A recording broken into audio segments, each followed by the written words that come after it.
join us tonight, but he wasn't able to make it. Seeing that the G1 show went a little bit long, and it's, a little bit after midnight on the East Coast time, almost 1 a.m. to be exact. So he wasn't able to make the show because he has to be up for work pretty soon. So it's just Dave and I tonight, and man, what a night we had tonight on the G1 G1 USA special. And then plus we had some huge news that happened during that show. Thank you for the super hearts, Young Graf. Really do appreciate that. Which was Brock Lesnar, everybody, showed up. Yes, he did. He showed up at UFC 226. And it's looking like to me, and I haven't heard any rumors. I haven't looked into the dirt sheets or anything like that, but I'm speculating this. Brock's going to be that next title opponent for Daniel Cormier. I don't see why they would show him in the crowd. I know Cormier said that Lesnar is one of his dream matches, so I don't see how this match does not happen in a couple of months. And the sad thing is Brock comes on UFC, but we do never see him on Raw. I haven't seen him since the Greatest Royal Rumble, so that's pretty insane. We'll touch a little bit more on Brock when we get to but I want to get through this G1 special post-show because that's really what it's about tonight was the G1 USA special live from San Francisco, California. It was at the Cow Palace tonight. I didn't know this show was going to be this damn long. I went on my TV guide this morning. I'm like, how long is this G1 show actually going to be? And by golly, it said it was 4 hours. Hey, what's up, Ed? Ed, how you doing tonight? And I was like, wow, okay. All right, I guess it's going to be a late shooting the shit tonight show tonight. Yes, I do realize that their shows are usually long. But seeing that it was on a regular, not regular, but on cable TV, and it wasn't anything, I don't think it was on their pay-per-view, if I'm not mistaken. I figured it would be maybe 2 to 3 hours, if that. But hey, if you want to give us 4.5 hours of wrestling on free TV, I'm down for that. So we're not going to go through all the matches, obviously, because our main man, Alex, isn't here with us, and I don't want to butcher names, butcher storylines, or anything like that. But we will go over the main matches, which were the title matches tonight. Let me get to the first match of the title matches, which was the Never Openweight Championship. We had Hiroki Goto take on Jeff Cobb. I don't watch too many Jeff Cobb matches, but man, he is very, very impressive, especially for his size, being able to do what he does. Especially, it really did seem like the crowd was behind Jeff Cobb. I was going to ask Alex, is Jeff Cobb a regular on New Japan Pro Wrestling? But I'm not sure if you know that, Dave. No, because I've actually told you about Jeff Cobb before. How you doing? Because when I was watching Evolve for a long time, Jeff Cobb was wrestling a lot in Evolve and some of these other places too. But man, Jeff Cobb is a beast. I mean, he really is. And I know people hate the commentary, but I thought they made a point that Jeff Cobb kind of reminds him of a Scott Steiner, which I could see that because the dude is freaking huge, throwing those suplexes too. It's like, man, thanks, I really like Jeff Cobb. Appreciate you coming in here and throwing those super hearts, dude. Good show on Friday with Dr. Huge. I see the Steiner. Is it a little bit kind of silly of me thinking he kind of resembles a little bit of a Samoa Joe a little bit? No, I don't think so. I mean, I could see that, but he's a lot bigger, definitely. But yeah, I mean, Jeff Cobb is a beast, monster, whatever you want to call him. That dude, man, I love that dude. Is fun to watch. Body type that reminds me of Samoa Joe. His wrestling is not Samoa Joe like at all, but he's very impressive at his size. It looked like the crowd really wanted him to win. It doesn't really seem like a lot of people are too behind Goto anymore. Your thoughts of the Never Open Heavyweight Championship match? I thought it was a good match. I thought it was a fun match. I mean, yeah, one of those matches. I had a feeling that I didn't think we were going to see any title changes tonight, honestly, because it was a USA show. I didn't see any titles changing hands, but I mean, yeah, no title change here. It was a fun match. But yeah, I thought it was a good match. I don't know what else to really say. It was a fun little match. Okay, all right, fair enough. Next match, we had the IWGP Tag Team Championship match. Evil and Sonata Did you taking think on of the Young Bucks. Oh, like I said, I thought the match was okay. I don't really, like you guys know, we don't really follow New Japan like some of you guys in the chat room and Alex, the other co-host on the show. I don't know what people think of Goto. I'm not sure if he's a fan favorite or people just tired of him with the title. I'm not sure, but it seemed like tonight the crowd was not behind him. Really seemed like they wanted Jeff Cobb to win tonight. But I really did think that Jeff Cobb really did shine tonight. I'm not sure if that was the motive, the motive of the motive, excuse me, of the whole thing was to let Jeff Cobb kind of shine tonight and then Goto get the win. But it is what it is. I thought the match was all right. I thought Cobb did great, and I'm curious to see if Cobb goes anywhere else other than Lucha Underground or New Japan Pro Wrestling. Not sure. I mean, that clothesline he hit. Man, that clothesline was freaking sick. Yeah, it was. Like I said, Cobb is quite the wrestling character. I definitely would like to see him in an Impact or WWE someday. Next, we did have the IWGP Tag Team titles on the line where we saw the Young Bucks take on Evil and Sonata. The Young Bucks pick up the win with the Meltzer driver at the end. But this match was pretty damn good. This was probably would I say the best match going. I don't know. This seemed like the first hour of the show was all right. It was at a steady pace, but once this tag title match came on, it seemed like the show really amped up after that. But your thoughts of the tag title match? Yeah, I agree. I missed the first match, the first 30 minutes, but I mean, other than that, yeah, I got to this match, and I thought the second match, like you were saying, was kind of slow and wasn't really how I was used to for New Japan. But yeah, I mean, what I've seen of it anyway. But yeah, I thought this match was really fun. And to people who say that, oh, the Young Bucks, they don't sell nothing. They don't. I mean, they do. I mean, they worked a good tag match here. I thought it was a really good match, and there was a lot of high spots, yes, but there was also selling that people, New Japan or the Young Bucks don't do is sell. Sorry, go ahead. No, I was just welcoming Budweiser into the show. I thought they did good tonight. The Young Bucks do seem to get a lot of gripe.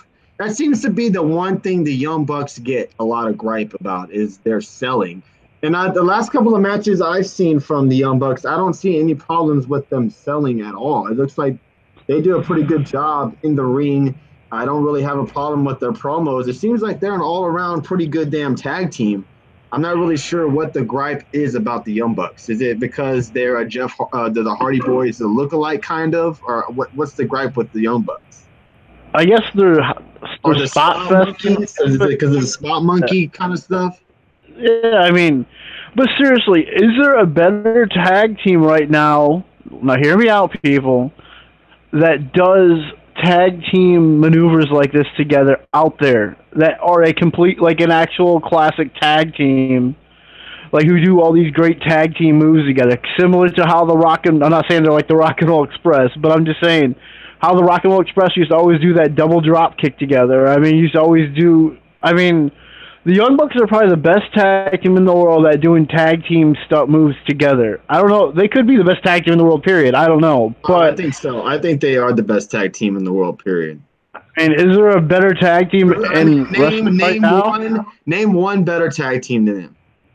I mean, it's hard. You can't really. I mean, it's tough. I mean, man, it's tough to say. I mean, there's a lot of other tag teams out there that you'd love to see them face, but yeah. For a long time. There's not. Last year, 2017, we kind of had the argument with the Usos. The Usos were up there. But seeing how they're being booked now, you can't really compare the two. Right now, I mean, LAX is a pretty solid tag team, but they're not Young Bucks. OVE, they're not the Young Bucks. I don't really see any other tag team currently that is better than the Young Bucks right now. And I'm not even that much of a Young Bucks fan. And I'm just being honest with you. I mean, when I watch when I watch the Young Bucks, it takes me back to when I was growing up watching wrestling because they do a lot of the tag team maneuvers and stuff. They do a lot of the double team moves and a lot of their finishing stuff involves another guy being being in the match. I like that. I mean, they are like Adam's absolutely correct. They are on a different level. It just Yeah, I I don't mean, see there any isn't tag tag team teams heavyweight out. at the moment. Yeah, there isn't any other tag teams out there that do as many double team moves together like the Young Bucks do, and that's really Well, what tag team wrestling is if you all want to about. say, or if you want to go that route, or you can go to another matchup of they're more creative with their double team moves than any tag team out there. How would they match up with AOP? I think they would have a great match with AOP. It would be interesting to say the least, seeing how big AOP is. I think It would it be interesting to determines. see how that would work. I think it all comes down to everyone's preference and everyone's opinion, like what they think is it. Do you like that kind of style? If you do, then yes, Right. they're probably the best tag team. If you like a tag team like how the Revival wrestles or the Club wrestles, you know, if you like stuff like that, then that's your favorite tag team. You could say those guys are the best tag team in the world because the Revival and the Club, they work that slow-paced, classic tag team wrestling style, which you don't see a lot of anymore. That's not getting over anymore. That type of wrestling, it's the high spots and, like you said, spot monkey type of moves that are getting over. See, I've never seen. I can't say I've never seen Pentagon and Phoenix team up, but I haven't seen them do it on a regular basis. I know they're tag team champions in MLW, so they are a legit tag team and stuff like that. But can you honestly compare them to the Young Bucks? I mean, I can't give you a respectable, honest opinion Well, on even that. Don Callis compared your favorite tag team, what is it, Z and E, as like when they did those, they compared them to the Young Bucks, saying he would love to see them face the Young Bucks because that's who they remind him of. So I mean, he said that on Impact a few weeks ago. So yeah, I would love to see that match. All right. So, what did you think of the tag title match itself?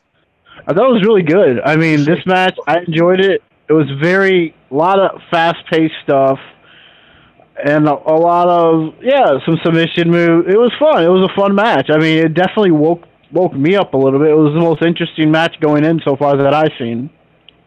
Yeah, my question to you, and I know with New Japan, their shows are a heavy tag team format. Um, were you kind of drained with the tag team formats with this show?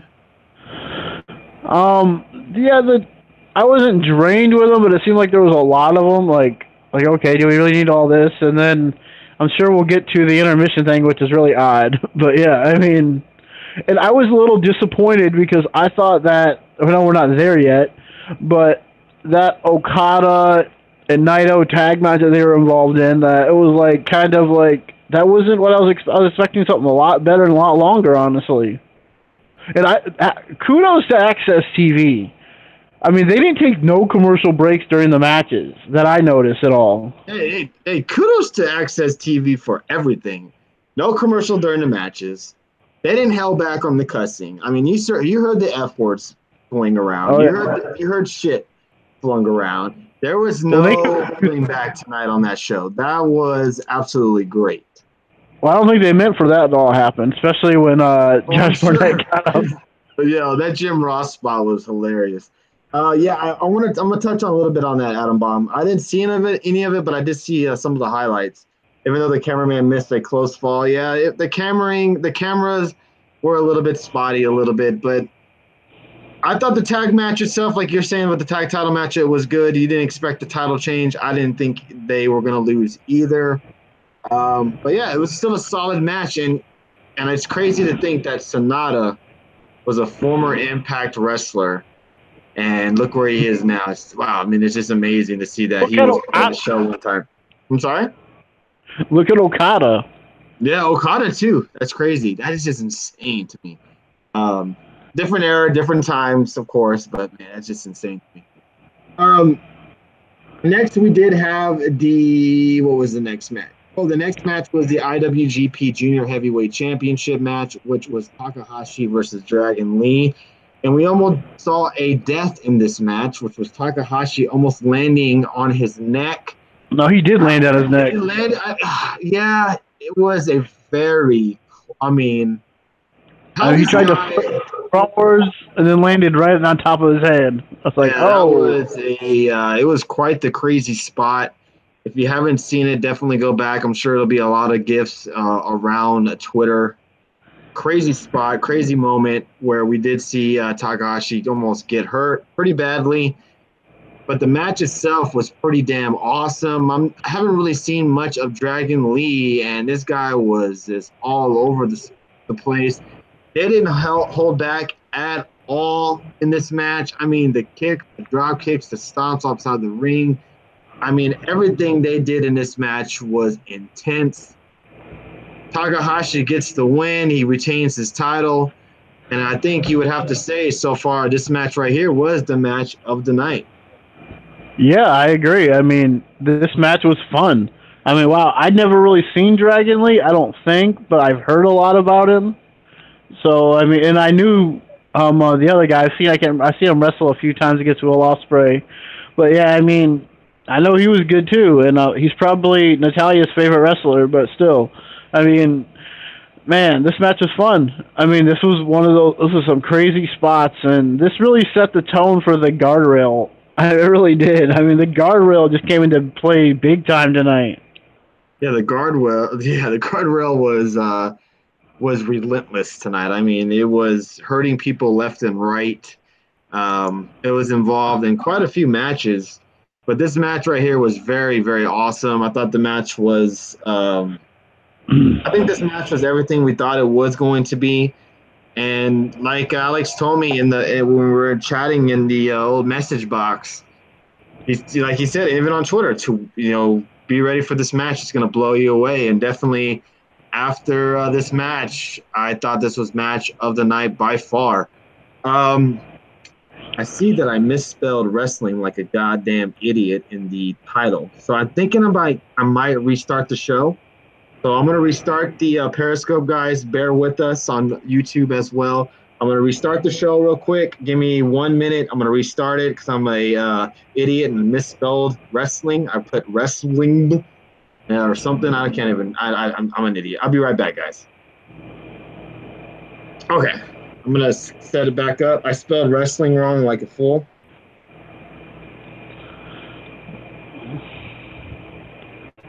Okay. Next match, we'll touch on the Okada match. Oh, okay. Yeah. I don't think there's much to touch on about it, but okay. Yeah. It was pretty lame. I thought it was pretty lame. I was disappointed in it. I was too.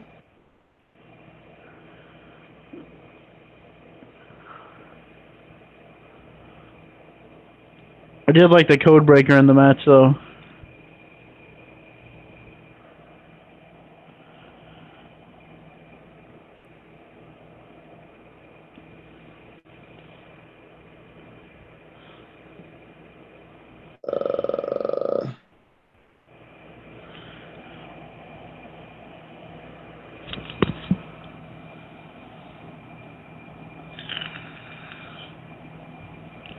Okay. Oh, shoot. Hold on.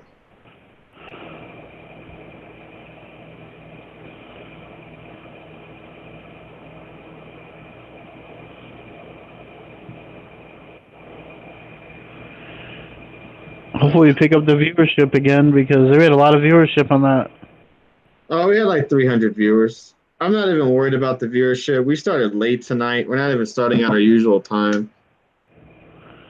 It's like late. Yeah, it's 1 a.m. here. Okay, we are back. We'll give you guys a few seconds to roll back in, but let's touch on the Okada Ospreay taking on Naito and Bushi. This is a tag match, and I was kind of upset. I would have rather have seen Will Ospreay in a singles match instead of him tagging up with Okada. I thought the tag match was all right. It wasn't anything special. It was kind of weird seeing Okada in a pay-per-view like special like this without a world title around his waist. But nonetheless, Ospreay and Okada pick up the win. There's no Chris Jericho sighting tonight, but I'm sure we will see one in the very near future. Your thoughts of this match, Dave? I thought it was kind of boring. I was disappointed in it. I mean, I like Will Ospreay. I think he's good, but I was just disappointed in the match. I thought it was going to be better than it was. I was even putting out a little chat box on Twitter that I thought, oh man, this should be fun, and then it really wasn't. It was disappointing. What's up, Brandon Cantino? How you doing tonight? Thank you guys again for joining back in. Sorry about the last. I didn't want to have the show keep going when I misspelled a word in the title. It just kind of irked me, kind of bothered me a little bit. So I restarted it. Thank you, everybody, for coming back in here. Appreciate it. I know it's a late night tonight. I know we didn't start at a usual time at 10:30 Eastern, but we have the New Japan Pro Wrestling special going on. So I figured, hey, let's watch it, touch on it, do the shoot. And there was not a lot of wrestling news. Other than what happened tonight, there's not a lot of wrestling news going around town. So hope you guys can bear with us, enjoy the show tonight. Go ahead. I wonder if New Japan fans complain about Jericho being champion like people seem to complain about Brock being champion, because Jericho's not going to wrestle again until the big show, to probably Wrestle Kingdom. Well, I mean, I think it's a lot different in New Japan as well. And then as well, I think Bob Ruski told me in the chat room that Jericho will not wrestle any American dates.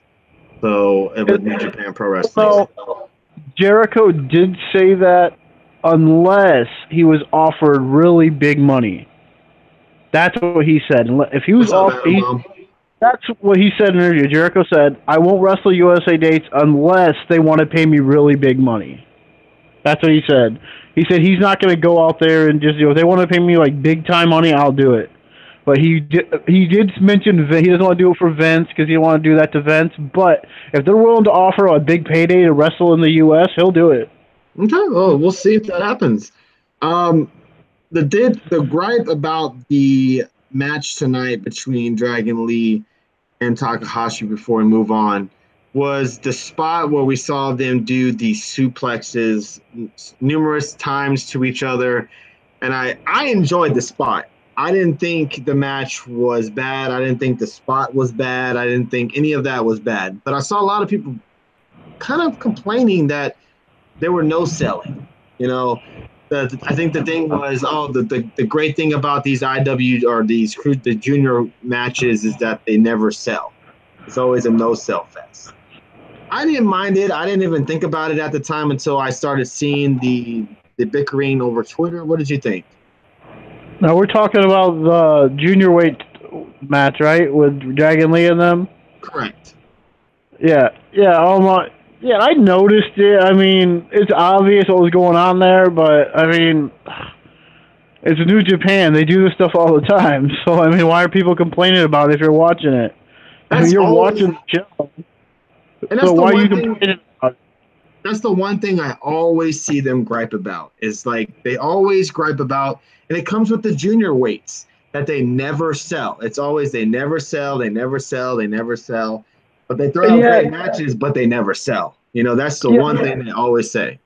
Did you hear anyone complaining, like me and you complained about this, and I told you my gripe about it, you and Alex, one of the two, about Kenny Omega and Okada's match. I don't know if you ever watched it, but there's a lot of that in that match, and no one's complaining about that. Dave Meltzer's of the world called it the greatest match they've ever seen.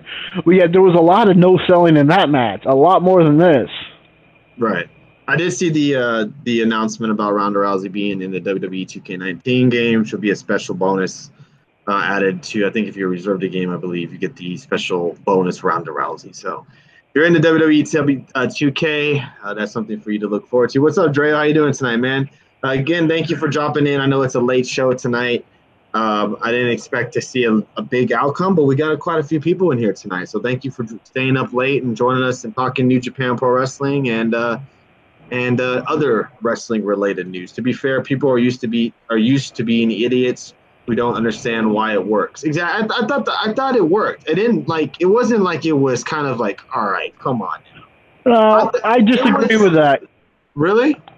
I disagree with that comment he left about people are idiots. No, I don't think it's people are idiots. I think some people just like different. Yes, if you're watching this, then what do you expect? I mean, but I'm just saying, some people don't like that style. It's not their style of wrestling, and I don't know why they're watching it. Maybe because they're flipping to the channels and they just put it on. I don't know, but I don't think people are idiots. I just think people just like different styles of wrestling. I mean, yeah, they want to see selling. There's a lot of old school. I would love to see more selling in wrestling, period, today.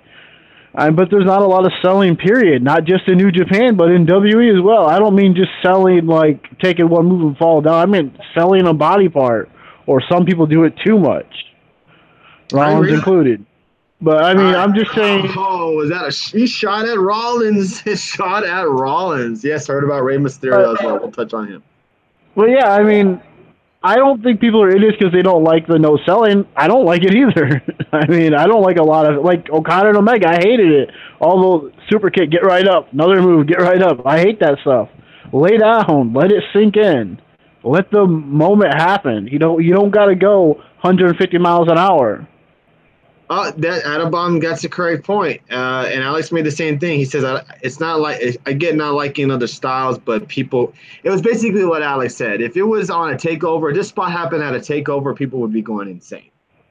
But it's in New Japan, people are going to bitch about it. You know what I mean?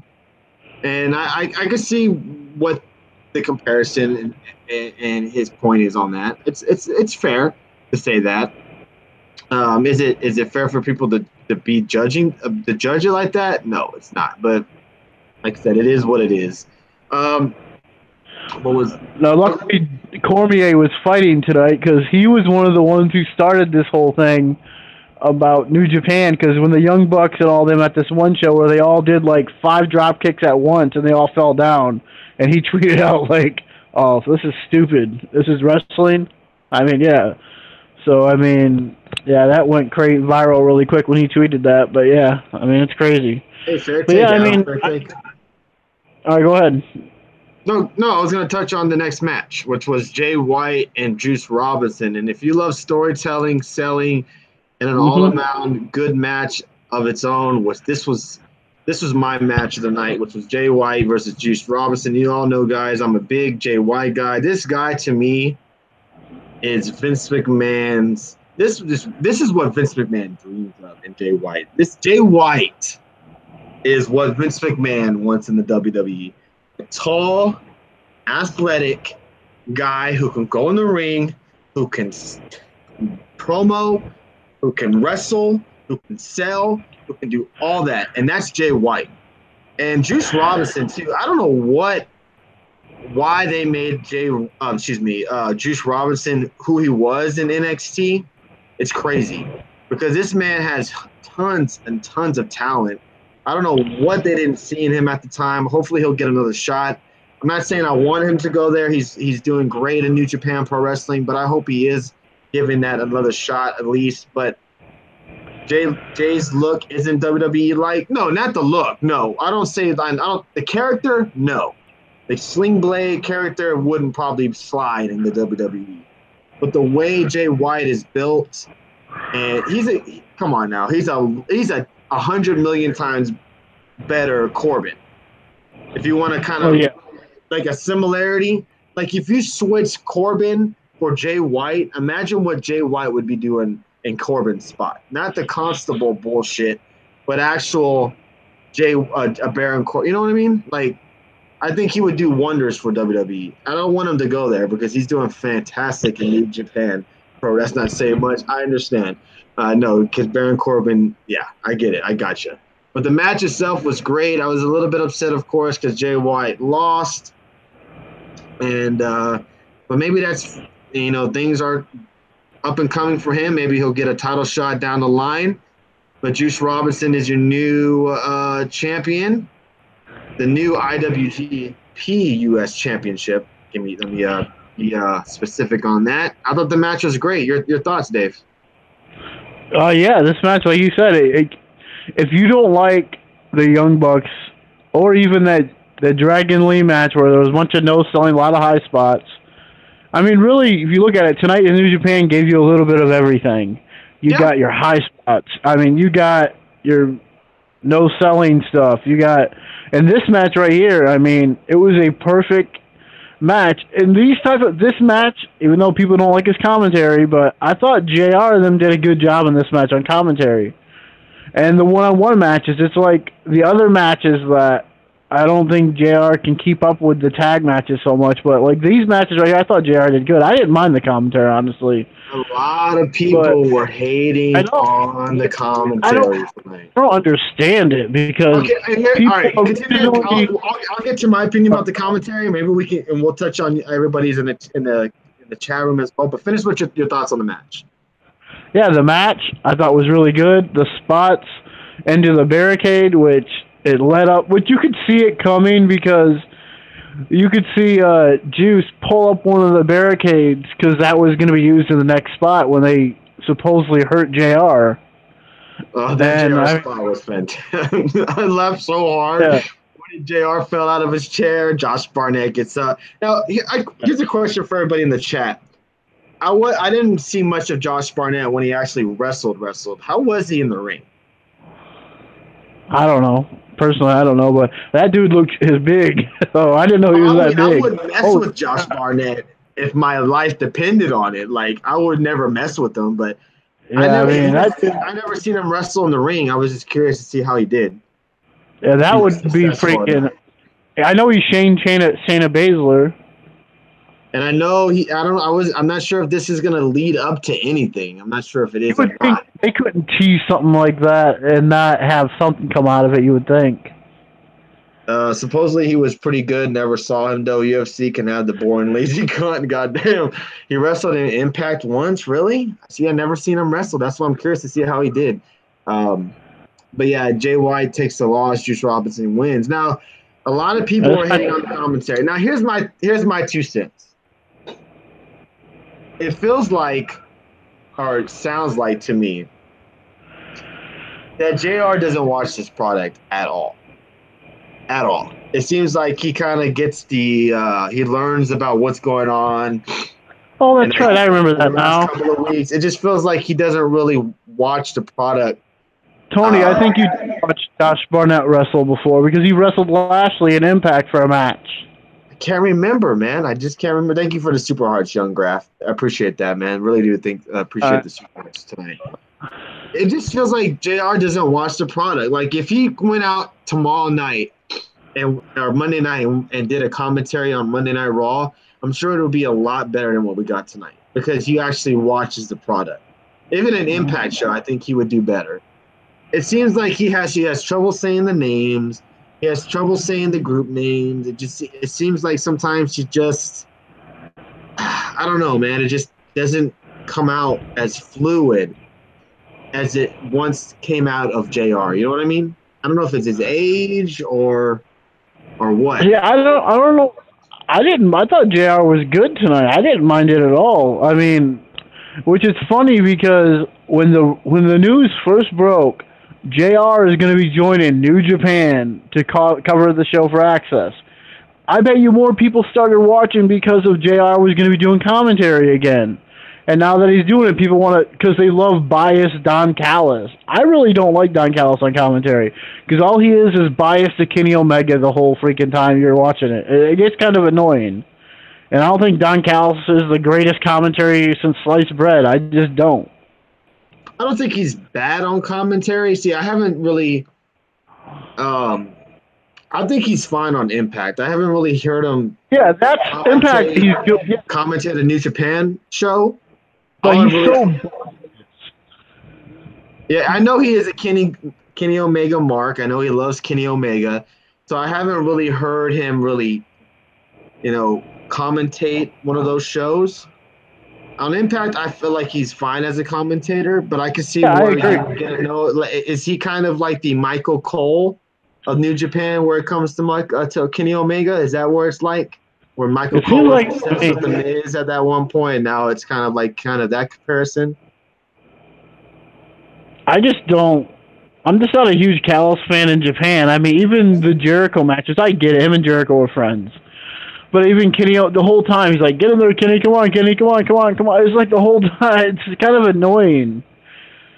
But yeah, and people think that JR's commentary is terrible. I don't think it was terrible. I thought he did good in the Kenny Omega and Cody Rhodes match, and I thought he did good in the last few matches with Jay White too. I didn't think his commentary was bad. I mean, I enjoyed it. I enjoyed JR. I think it's just people who are used to Kevin Kelly and Don Callis doing all their Japan stuff throughout the whole year, and then once, now I guess a few times a year, that they announce some more shows coming up this year. I'm not sure if those will be live on Access or what, but I mean, but they only do two this year. They only done 2 shows this year, I believe, on Access, and people are so used to Don Callis and Kevin Kelly, they want the guys they're used to. Yep. I mean, I think that's a lot of what it is. They're not used to JR calling. And he does do it every week. I mean, he records it for Access, and he watches all these matches. So it's not like he's not watching the product, because he is. They go do voiceover work for the shows that get aired in Japan. I feel you. It just feels like thoughts on Lashley. We'll get to Lashley. Well, let's finish up this post show of the New Japan, and we'll get on to any of you guys' questions for us, because it's been a slow wrestling week. We're going to touch on Brock Lesnar as well, but if you guys have any questions for us, feel free to say them in the chat room. I'm writing them down right here so we can answer them. I feel you on that. It seems like, people like who, they like Callis, they like Kevin Kelly calling their wrestling matches for New Japan Pro Wrestling, and then when they get something different, they don't really like it too much. So I can understand that.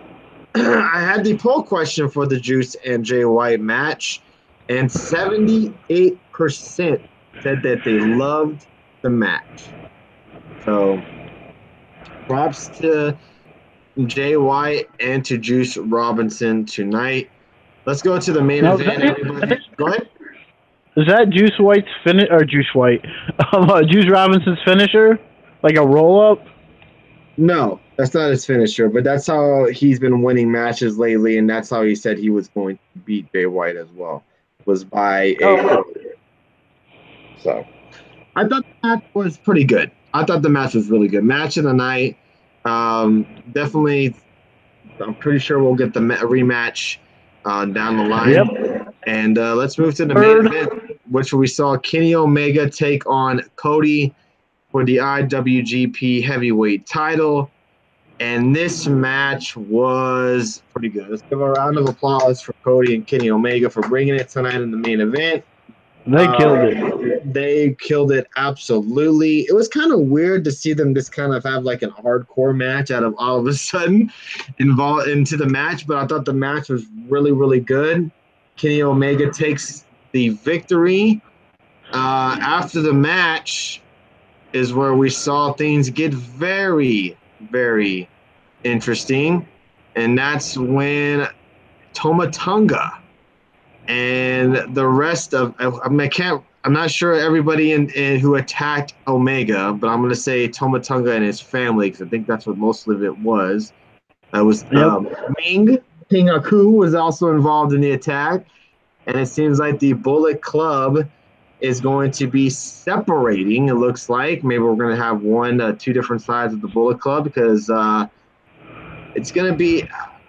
I was not expecting this. You kind of had a feeling something was going to happen, because Omega was kind of stalling at the end when he was thanking the crowd and stuff like that. And it looks like the Bullet Club is definitely not fine. It looks like Tama Tonga is blaming everything on Omega. He was beating him senseless and basically blaming it on Omega, saying, this is all your fault. This is all your fault. Kind of had a feeling that, well, Alex basically told us that something was going to happen with the Bullet Club. Your thoughts, Dave, on this match itself? Cody Rhodes taking some huge spots off the table. I put a brutal power bomb off the ring onto the table, which did not break. So hopefully Cody Rhodes is okay. He took couple of pretty big bumps tonight. Your thoughts on the match, Dave? Man, this match was fun. I mean, I was hoping Cody was going to win it, but of course he didn't. And we see Cody the Rhodes with dark hair again. So I guess his movie role is over that he was doing. So that was kind of different. It was odd to see him out there. I got so used to the bleach blonde hair, it kind of threw me. I wasn't used to that Cody anymore.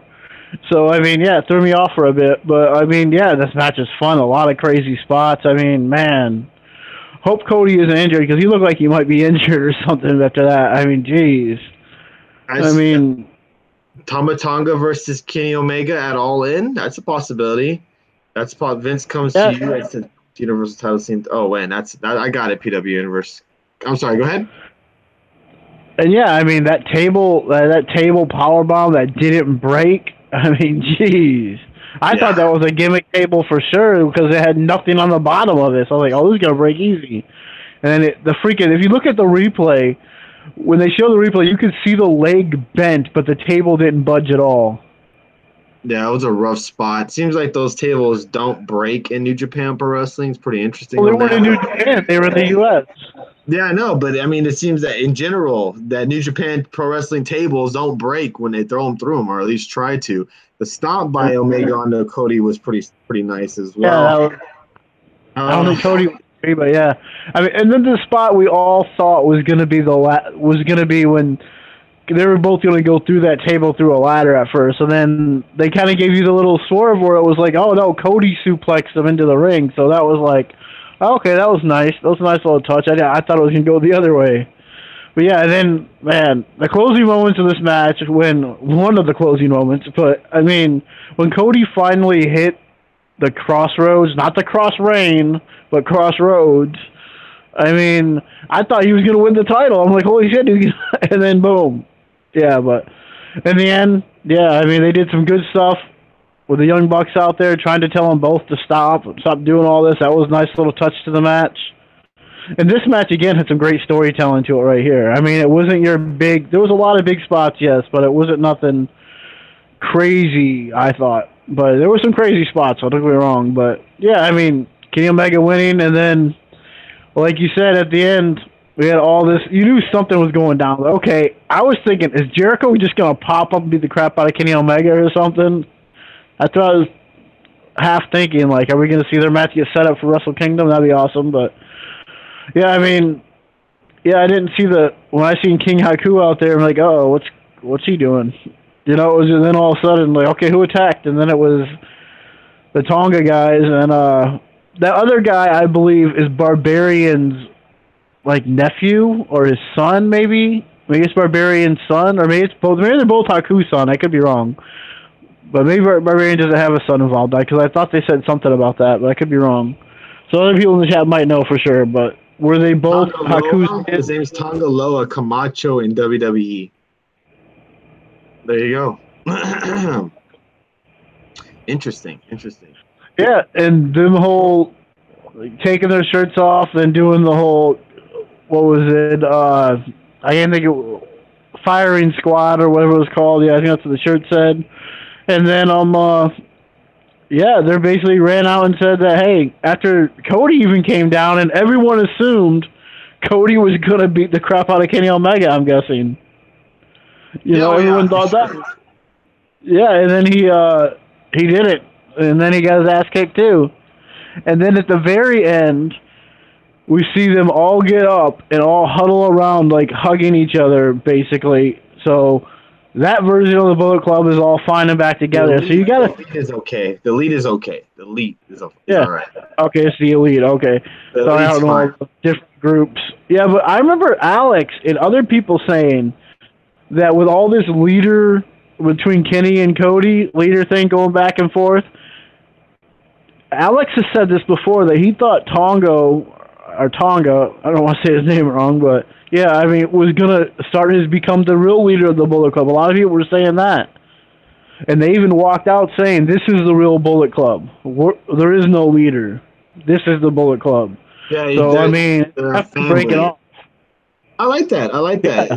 It's going to be definitely interesting. Maybe we see a big old, maybe not a title match at All In, but maybe some type of I guess they Bullet Club kind of a match or something.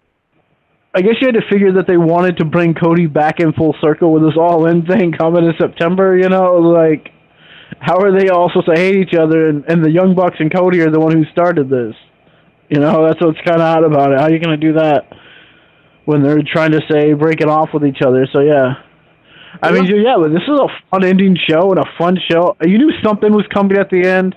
It's going to be definitely. That's why you almost wish New Japan had like a Monday Night Raw or a SmackDown, you know, so you could kind of go wait to see what happens and just watch social media to see what happens. Honestly, now. Yeah, so definitely props to New Japan Pro Wrestling. They had a great show tonight. So Dave, if you had to rate it tonight, everybody get your rating fingers together. If you had to rate the New Japan G1 special tonight, what would you give it? We gotta give a Melter rating, like 10 stars or 5 stars, or whatever. You gotta okay. give everything an over-exaggerating rating. Okay, then I will give it. I'll give it. I thought it was well, at least the last 3 matches were really good, and the Young Bucks match is really good as well. And I would go like 4 stars. I don't think it was a 5-star show. 4 stars. Okay, I would give it a 4.5-star show, just because some of the matches, like I said, the first hour was kind of was like, bleh.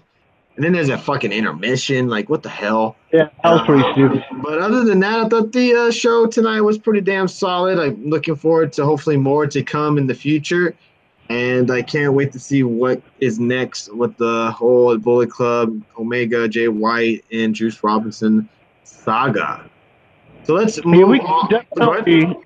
I would say we could have definitely done without a lot of these matches. I mean, they were really pointless. I mean, what was the point of them? You know, I mean, it was like, and then we had stupid intermission, and it was just like, what the hell?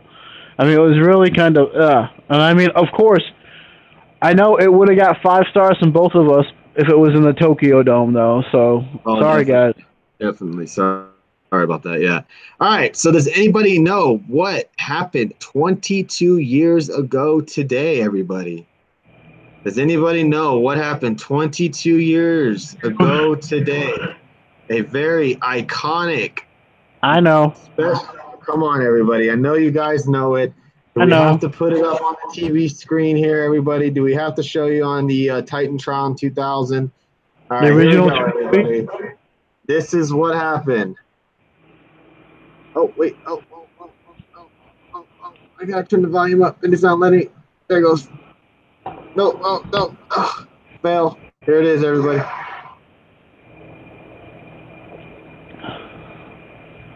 It's Hogan.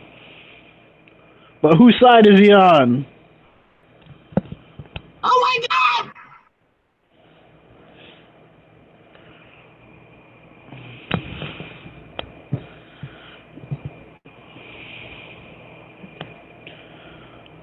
Okay, everybody. Yep, that happened 22 years ago today.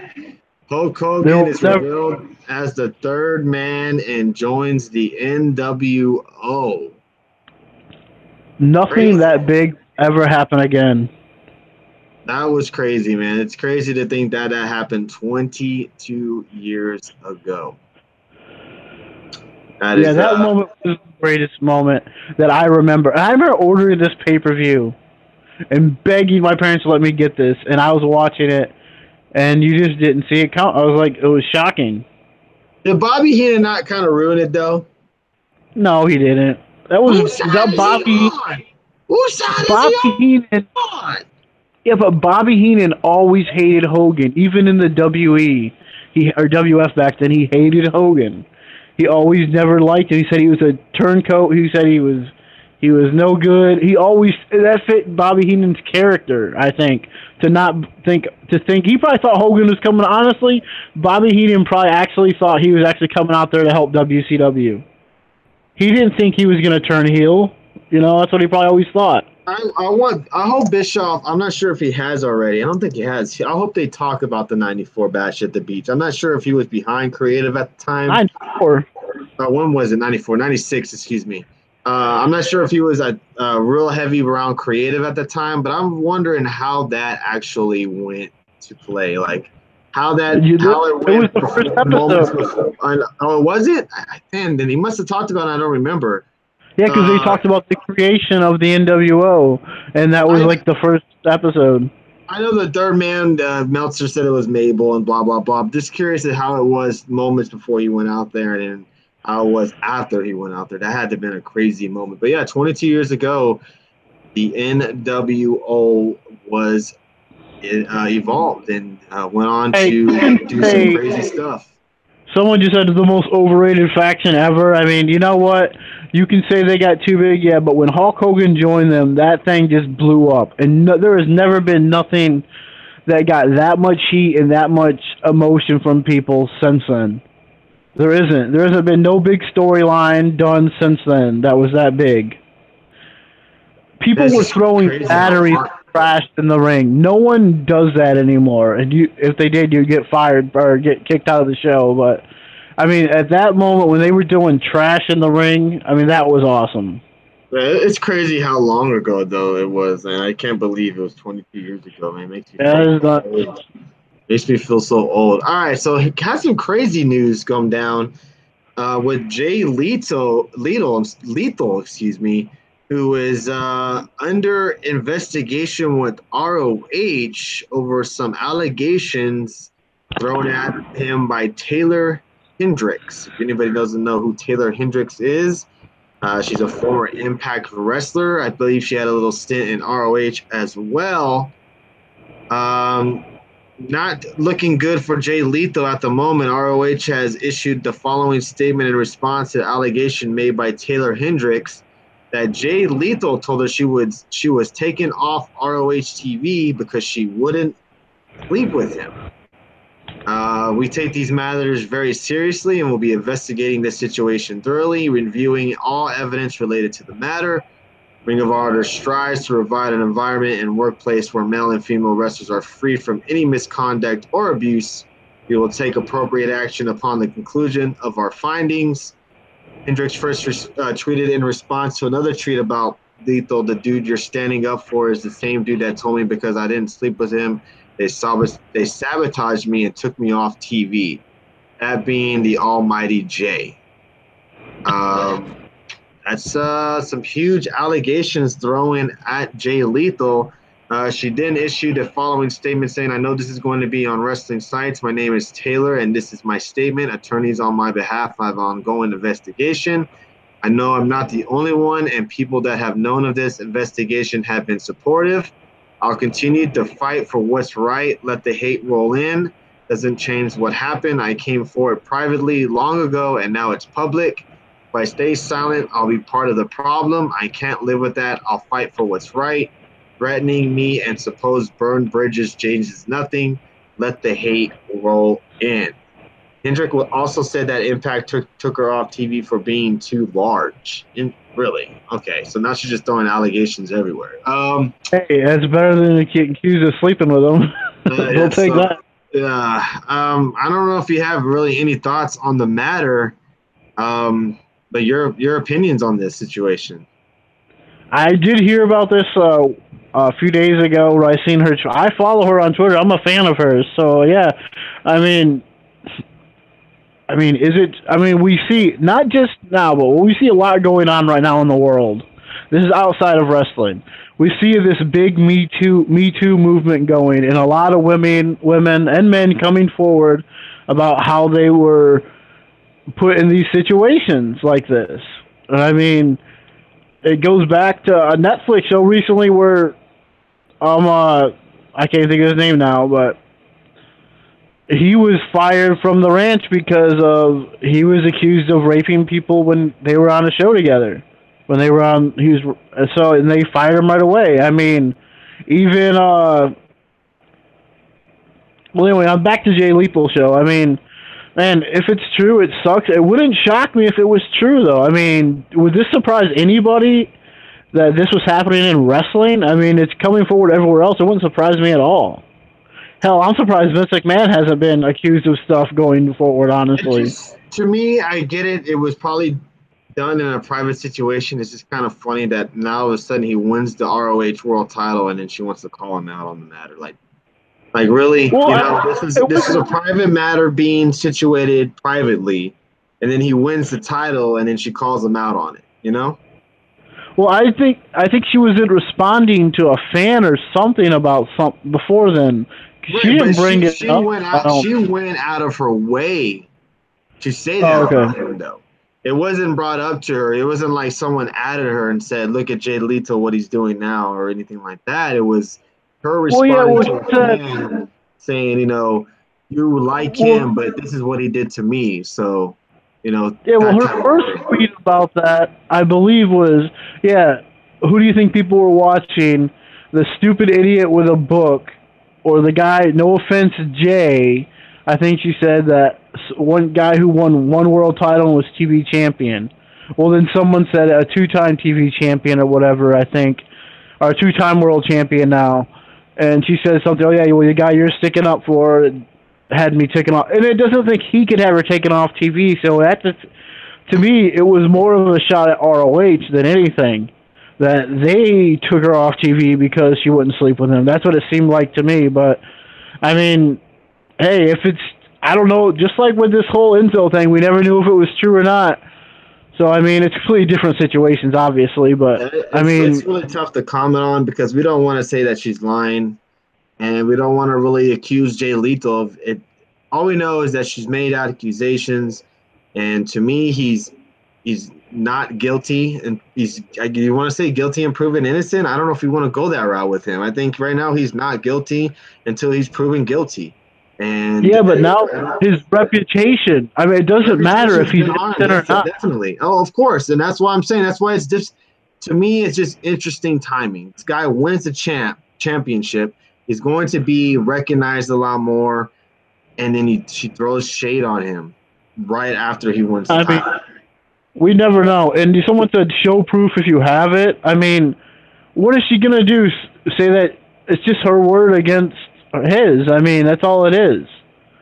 I mean, there's not gonna be no proof, and to say that people are gonna look at the way she wrestles and the way she does stuff, which I'm sure everyone's seen gifs and stuff of how she wrestles and stuff like that. And so people are going to use that against her too. So I mean, just because she uses sexuality, I'm not saying it's true or false. I don't know personally, but I mean, it wouldn't surprise me though if it was true. But we would never honestly. Only they really know what really happened. We Exactly. would probably never know if this actually happened. Exactly, and you're absolutely true on that. Thank you again for joining us again, everybody. This is Get the Tables podcast. We are live every Tuesdays, Thursdays, and Saturdays. Tuesdays are our SmackDown and Raw post shows. Thursdays are our Impact and WWE NXT shows, and then Saturdays are our Shoot the Shit. Sorry for the late show tonight. Our usual regulars are here tonight, so I really do appreciate that. Y'all are kicking it and interacting with us, throwing those hearts out. Really do appreciate that. If you guys don't mind just sharing and retweeting us on Twitter and on Periscope, we'd really appreciate that. But thank you guys for joining us on this late evening. I know it's getting over 2 a.m. on the East Coast time, almost 1 a.m. over here. So we'll kind of wrap up the show. I know it's not our usual Shoot the Shit program, but I don't want to go too long tonight because we'll be live again on Tuesday night, and I don't want to keep you guys from sleeping. So, hot take, Lashley is boring, has no charisma, and is an average in-ring performer. Well, you know what? You haven't said anything that I haven't heard our co-host Alex said about Bobby Lashley already. I agree with you, Jody Mania. Absolutely. Apparently, there's someone else who's accusing Lethal of the same thing big in the Florida circuit. Oh, my God. I hope not, man. Jay Lethal's a good wrestler, and I just hope that this isn't true. So let's move on. Some other rumors and before we end tonight's show, which was WWE on possibly buying Evolve. WWE possibly buying WWN Live's Evolve promotion and putting it on the WWE Network. The Wrestling Observer notes that there has been talks of a possible sell ever since WWE started working with WWN. A deal could be made soon, but the talks could go nowhere. Vince McMahon has gone back and forth more than 2 years on airing Evolve, Progress, and ICW on WWE Network, but it was recently reported again that we could see indie content on the WWE Network soon. So your thoughts, Dave, on seeing some more? Looks like WWE is slowly trying to take out the independent scene. Your thoughts? Yeah, I mean, I don't know if it's good for business, but I mean, yeah, I mean, I heard about this too. We heard about it a couple years ago that they were Evolve could possibly end up being on the network or whatever, which would be smart. I mean, even if they didn't buy them, why not have them put episodes on there anyway? You know, I mean, I know a lot of people first thought. I remember hearing Taz say this a while back. When he first heard the W Network was coming, he's like, "Awesome! It's going to be a wrestling network for other wrestling companies to come on." That's what his original thought was, which I thought, like, man, that would have been a great idea if they just made it where they use their network to and put on other wrestling companies on the network, which would be a great way to expand the wrestling business. But I mean, yeah, I mean, it would be cool to see Evolve shows on there, but you got to think that they would just. I don't think they would keep the show around. They would just add it to NXT, I would think.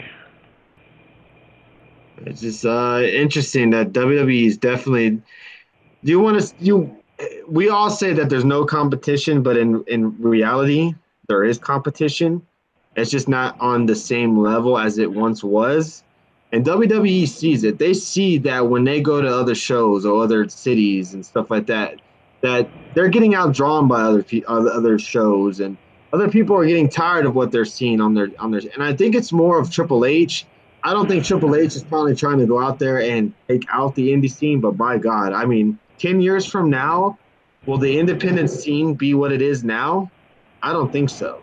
I think WWE is slowly trying to take out all these indie scenes that are very popular. All these indie companies that are very, very popular, I wouldn't be surprised that are bought out very, Well, very if soon. you to the rumors that have been going around, which I don't know if you're planning on talking about this tonight or not, but I mean about possibly that the WE is going to be offering the Young Bucks, Kenny Omega, Cody Rhodes, all them contracts by the end of the year or whatever it is to try to get them to come to WE to take out the competition that they really are with this all-in thing. You know, they want to get rid of that. They can't do nothing about this because it's a sold-out show. But I mean, that's the rumor going around that they're going to be offering all them contracts by the end of this year. Now,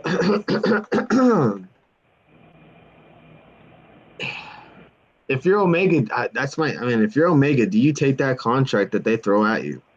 It depends how big it is, I think, and what you're going to offer them. I think the Young Bucks recently stated that, I mean, we'll see or something like that, like never say never type thing. They might have said that too, but they said something along the lines that you never know or something like that, I guess. I can't remember exactly what they said, but yeah, I mean, and Cody Rhodes, would he take that contract? I mean, those guys are really building their own thing right now, and they're blowing up the indie circuit right now. Those guys. Not saying everyone else isn't doing good, they are, but man, those four guys are what killing the indies. Not killing, but they're killing it on the indies right now. Yeah, that's why he said at the end of the year. At the end of the year, I think he's Yeah, done after this year. Am yeah. I not, or is it one more year after this year? I'm not really sure, but I would definitely would not be surprised. You know, WWE is going to be interested in these guys. They see Vince McMahon sees what Cody's doing. He sees that the success that they got with this All In, sold out. That they're getting all these huge stars to come over and wrestle at the event. They know what's up, and that's their competition. That's going to be that could be our indie WrestleMania every year. You know what I mean, Yeah, with this All can In you show. imagine that though? If you had the Young Bucks, Kenny Omega, and Cody Rhodes, WWE basically is trying to kill the indies. I mean, New Japan and ROH should do everything they can to get these guys as much money as they want and to do whatever they want. Because man, if they can't keep these guys after going in, and like Tony said, yeah, Kenny Omega is good till next year. He could still get a contract offer if his contract is ending. Because I mean, you get that big WE money, and everyone wants to go to WE at one point in their career. You would think. I would hope so, WCW Miller, that they want these guys to make their company better and not kill the competition. But you got to think about it. You got to think about it in both ways. That they see what's going on, they know what's up, and that in the back of their mind, they don't maybe see them as a full threat, but they know that if they can just easily sign them, that they know it'll go away. They know if they get rid of Cody, if they sign Cody and they sign the Young Bucks, how are they going to continue this All In show? Are they going to continue the all-in stuff? So For next year, yeah, that's my take at least on it. Is everybody all right? I see people backing out. Hopefully the connection's okay. Let me know if the connection's bad. I can restart the show because we're almost done. We just got a couple of more things to talk about. Let's just jump in on Enzo.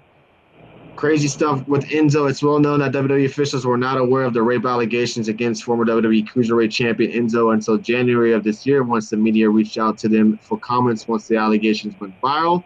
Officials approached him backstage and asked about it. Amori denied the allegations were true, but he did acknowledge that he knew about the investigation that Phoenix police launched back in October after meeting the accuser at a local hospital. In reviewing the totality of the investigation, it does not warrant that the submission for any criminal charges at this time, blah, blah, blah. Basically, Enzo is off. But basically also what I read is that Enzo didn't know the allegations until he was actually, I guess, arrested for them. So when he was asked about him by WWE, he actually didn't know about the allegations, even though in here it's saying that he did. So I'm hearing different stories on the matter. But my question is for you, Dave. If Enzo did not know about his allegations when he was asked by WWE, should he be reinstated by the WWE? Because he basically told them the truth. Well, I think the thing it always has been is that he's told them he knew about it. He just didn't tell them about it. There's Adam Bomb. Appreciate you coming in, dude. Maybe not. I mean, but they could have also said it was his fault for putting himself in that position to even have this happen, and it really was. Even though they've all said this never happened and all that, and that they proved that she was wrong and lying. You know, it doesn't matter because he put himself in this position to have this happen. I'm not saying he deserved what happened because he didn't. And getting falsely accused of something. But he still put himself in that situation. We hear it all the time about football players going to clubs, going to strip clubs or whatever else after hours and getting in fights or whatever. You put yourself in the situation that you shouldn't be in. Okay, fair enough. That's a fair point. I mean, a tough situation for Enzo. I think he was doing really good at the moment, and he had this happen. So, yeah, tough run for Enzo. We can only wish him the best, and for better things to come in the future for Enzo. Before we wrap up the show, everybody knows that tonight was the Madison Square Garden house show. Just to give you guys, I'm sorry. Did we touch on Brock? Lesnar. I mean, Brock Lesnar showed up at UFC 226. Not really sure what else to talk about or what else the news related that has to do with him other than probably going to be the next challenger for Daniel Cormier. And that's it. Not really sure what else to say. He pushed DC, did he? There you go. So we're definitely going to see Brock Lesnar back in the UFC. Definitely going to probably hear Roman Reigns mention that he was on the UFC pay-per-view, but he's not here on Raw. I mean, what the fuck are they going to do? I don't know. I don't know. It's just a sticky situation. We'll touch more of it on Tuesday when it's not so late, because this topic, I think, will go on for a while between us. And I feel like after Monday, maybe we'll get a little bit more information on this matter. So come Tuesday, we can give you a little bit more of an information on what's going to happen. But I did read from Sean, I think his name is Sean Ross, on Twitter, that he did say that Brock was there. What is this, the whole drug thing that they have to go through? I don't remember the exact name for it, but he's already put in for his drug tests and all that stuff, and that he was hidden backstage until the main event of tonight's show. So Brock Lesnar's fighting for UFC. It's probably going to be at the November show. It's going to be at one of their big ones. And it won't be in November, I guarantee it. You don't think it'll be in November? Well, it's not going to be against Cormier in November. You don't think so? Not that soon. They usually like a year out. It's July now. August, September, October, November. It's only 4 months away. That is way more than enough time to sell out a venue. Yeah, I agree. The But only thing is if Brock's gonna wrestle from or now fight. from now until the actual match. Yeah, I just don't think they set up fights that quick. They usually do like a year build up for them usually with these things. Especially if it's gonna be a world title fight with him and Cormier, they're gonna want to do it. I would think like next year, sometime next year. They wouldn't do it in November because I don't know. I don't think they ever do fights that quick at 4 months. You're gonna fight again in 3 months or whatever it is. I I've think never seen them do all. I think they have before. It just depends on which show they wanted to have it at. I've heard No, any rumors that big it's going to be at the fan November one. because they would know more. Like, do they usually do this? Well, the Like, rumors I've heard was in November. That's what I heard. So we'll see if it's true or not. They've never done a year bill. I swear it's like 2 months in advance. So yeah, I think it'll be November, December, January, sometime then. It's just the question is, does Brock wrestle again? Does he lace the boots and wrestle one more time and actually lose the title? That's the or thing. is this Brock's way of doing like they did last time? You know, Brock goes there, he beats Roman again, and then he goes to UFC and he wins the title, and then he comes back to WWE with the UFC title because they have some kind of relationship going They on. definitely have a relationship going on. They would Because not they got let Brock Ronda do it. Rousey. Yeah, that Yeah, was Ronda them. just Hall Yeah, of Fame this weekend. yeah, they're definitely working some type of a relationship. Definitely. All right, so to wrap up the show, we'll give you guys a quick rundown of the card that they have at the MSG live show tonight. Yes, The Undertaker was wrestling. He was in a six-man tag match with The Undertaker, Roman Reigns, and Braun Strowman taking on Elias, Baron Corbin, and Kevin Owens. I wonder who won that. Right there. Hey, what's up, Bliss? How you doing tonight, dude? IC title match had Dolph Ziggler, Finn Balor, Seth Rollins. We had Nia Jax take on Ronda Rousey with Alexa Bliss as guest referee. Then we also had Raw Tag Team Champions Matt and Bray Wyatt and Bayley, Natalya, and Bobby Roode were also advertised on the show. I think what I read is that Bobby Roode took a clean loss to Mojo Rawley tonight. Oh boy. I thought she was. How can she wrestle at an MSG live event if she's suspended? It's not a Raw, Dave. It's not. It's still a Raw event. Raw, Dave. It's Still not a a Raw. Raw. Remember, she said it's not a Raw. She can go to whatever she wants as long as it's not a Raw. This Come on suspension thing is so. now. What's that, Dave? I'm sorry. This suspension thing is so stupid. You're suspended for 30 days, but yeah, you can still wrestle on live events. Yeah, it's so stupid. So yeah, we're gonna wrap up tonight's show. It's almost 2 a.m. on the East Coast, 1 a.m. over here. Thank you guys again for joining us on this late night show. We'll be back at Saturday night on the usual. We'll turn this off on the usual time. Saturday night, 10:30 Eastern. Back again on Tuesday after SmackDown Live is off air. So I think next week is the go home shows, if I'm not mistaken. So definitely will be interesting to see what happens on Raw, especially with Brock showing up on UFC. No, he beat Bobby Roode, not Lashley, Bobby Roode. So that'll be interesting to see. Yeah, Bliss, it's all good, bro. Well, I'm sure we'll see you Tuesday or Thursday night, my friend. We started kind of late because of the New Japan show.